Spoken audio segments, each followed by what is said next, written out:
Selam dostlar, bugün biz Orşa rayonunda. Дөресрәге, Орша педагогик күллегендә урнашкан Әлифба музейында сәяхәтебезне башлыйбыз.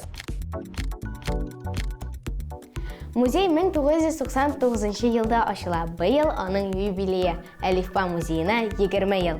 Ни өчен Әлифба музее нәкъ менә Оршада ачылган соң?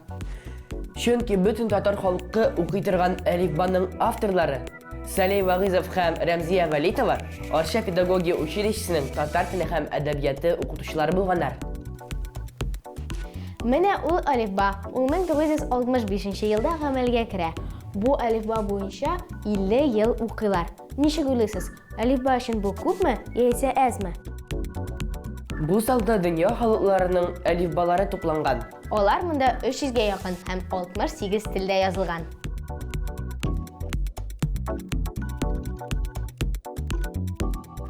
Бу зал татар язуының һәм татар әлифбасының килеп чыгу тарихына багышланган.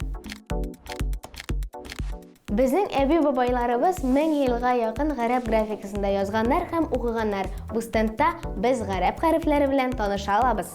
1940 елда татар халкы тулысынча кириллицага күчә. Аның алда 10 еллап татарлар латин графикасында язганнар һәм укыганнар.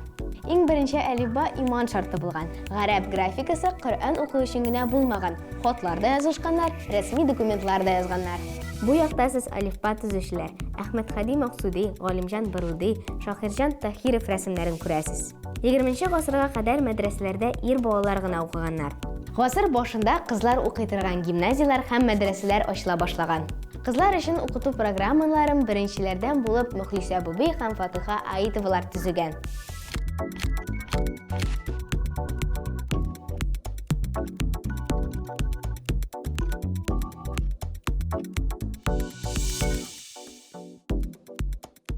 Менә бу 3нче зал Әлифба авторлары Рәмзия Валитова һәм Сәлей Вагызовларга багышланган. Менә бу өстәлдә Әлифба авторларының шәхси әйберләре, документлары саклана. Менә бу фото Сәлей аби һәм Рәмзия апаның бергә төшкән фотоларының берсе. Алар гел шулай җитәкләшеп йөри торган булганнар.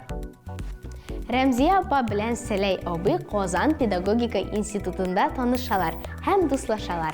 Соңыннан өйләнешкәч, бергәләп Орша педагогика училищесында эшләргә киләләр. 4 елдан соң сугыш башлана. Сәлей абый фронтка китә һәм 1 елдан соң әсирлеккә эләгә.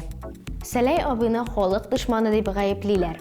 Һәм Рәмзия апа белән кабат күрешкәнчә аларга бик күп сынаулар аша узарга кирәк була. Сәлей абый белән Рәмзия апа Орша педагогика училищесында эшләгәндә әлифба китабы төзү өстендә эшли башлыйлар.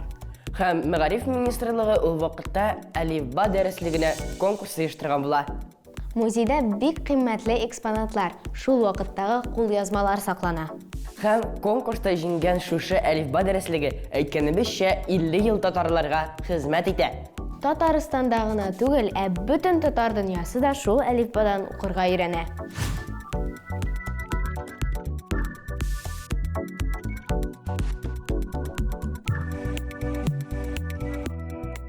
Музей Сәлей абый һәм Рәмзия апа исән булганда ачыла. Һәм Әлифба музее дөньяда бердән-бер.